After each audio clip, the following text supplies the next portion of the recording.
Regenerative medicine actually ये simple words में इसको समझना इस तरह से है कि हमारी बॉडी में अल्लाह ने इस तरह के मैकेनिज्म बनाए हुए हैं कि हमें कोई प्रॉब्लम हो तो हमारी बॉडी उसको ऑटोमेटिकली ठीक कर सकती है। हमारी बॉडी में इस तरह के प्रिकर्सर सेल हैं जो कि कुछ भी बना सकते हैं, कोई भी रिपेयर कर सकते हैं। हमारी बॉडी हमेशा चाहती है कि हमेशा स्टेट ऑफ होमियोस्टेसिस में रहे। उसका क्या मतलब है कि हमेशा बैलेंस में रहे। अगर कोई चीज ऊपर है तो उसको नीचे करने की कोशिश करती है। फॉर एग्जाम्पल ब्लड प्रेशर अगर ज्यादा हो गया है तो बॉडी कोशिश करेगी कि कम हो जाए। अगर आपका शुगर ज्यादा हो गया तो बॉडी कोशिश करती है कि शुगर कम हो जाए। इसी तरह से फैट सेल्स ज्यादा हो गए हैं तो उसको रेगुलेट करने की कोशिश करती है। मगर बॉडी में बहुत ज्यादा सिस्टम्स इन प्लेस हैं कि हम अपने आप को ठीक रख सकें, अनलेस कि हम उसके ऊपर ओवर बर्डन कॉज करें तो फिर प्रॉब्लम आती है। जो वर्ड बहुत ही कॉमन चल रहा है जगह पर, इस word is like the stem cell. Stem cells क्या होते हैं? स्टेम सेल्स हमारी बोन में भी होते हैं, ब्लड में भी होते हैं। ऐसे सेल्स होते हैं जो कि कुछ भी बना सकते। फॉर एग्जाम्पल अगर वो बोन के अंदर है तो बोन सेल्स बनाएंगे। अगर आपके स्कैल्प में है, बालों में है तो बाल रखते हैं। अगर आपके स्किन के ऊपर है तो स्किन को एक्टिवेशन करते हैं, आप कोलेजन बनाते हैं। लेकिन मकसद ये है कि हमारे मोस्टली जैसे हमारी एज बढ़ती है स्टेम सेल्स डोरमेंट होता है। डोरमेंट होने का मतलब है इनएक्टिव होता है। तो through different ways we can activate the stem cells. और जब आप एक्टिवेशन करते हैं स्टेम सेल्स की तो हमारी बॉडी ऑटोमेटिकली जो काम रुका होता है वो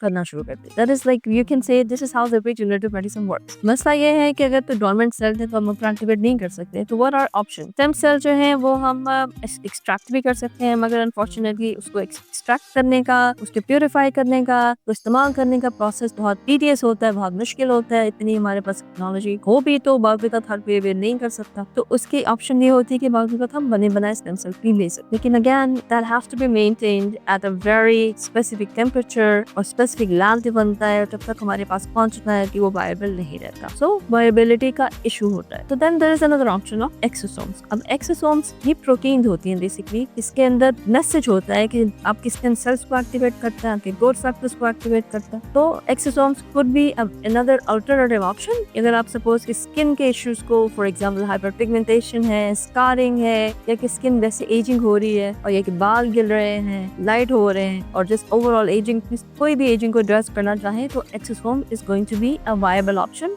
without going to a lot of hassle. इसके अलावा एक और ऑप्शन आती है जो कि ग्रोथ फैक्टर्स की। अब ग्रोथ फैक्टर्स हमारे बॉडी में आम होते हैं, हमारे प्लेटलेट्स के अंदर होते हैं, प्लाज्मा के अंदर होते हैं। तो अब प्लाज्मा आपने सुना होगा, PRP, pretty much everybody had heard of it. अब पीआरपी क्या होती है? PRP is basically platelet rich plasma. तो ब्लड से प्लाज्मा को एक्सट्रैक्ट किया जाए। पहली बात तो ये है कि ये भी सुनने में आता है कि मैंने इतने पीआरपी सेशंस कराए, मुझे कोई फर्क नहीं पड़ा, स्किन के लिए या बालों के लिए। वजह क्या हो सकती है? वजह उसमें यही होती है कि पीआरपी बनाई कैसे जाती है, कौन सी किट में बनाई जाती है, कौन सी मशीन में बनाई जाती है, और उससे भी पीछे देखा जाए तो आपके ब्लड का स्टेटस क्या है, आपका ब्लड वर्क कब हुआ था, आपकी प्लेटलेट काउंट कितना है, आपका बेसिकली ग्रोथ फैक्टर्स का प्रोफाइल कैसा है। ग्रोथ फैक्टर का प्रोफाइल जो यहाँ पे जब करना थोड़ा तो मुश्किल होता है। अब ग्रोथ फैक्टर्स भी हमारे दो तरह, एक प्रो इन्फ्लेमेटरी होते हैं और एक एंटी इन्फ्लेमेटरी। तो प्रो इन्फ्लेमेटरी को काम क्या होगा कि अगर वो बहुत ज्यादा आपके प्रोफाइल है उसका, तो वो आपकी इन्फ्लेमेशन कॉज ज्यादा भी करेगा, तो फायदे की बजाय नुकसान होगा। और जो एंटी इन्फ्लेमेटरी होगा वो इन्फ्लेमेशन को भी कम करेगा, और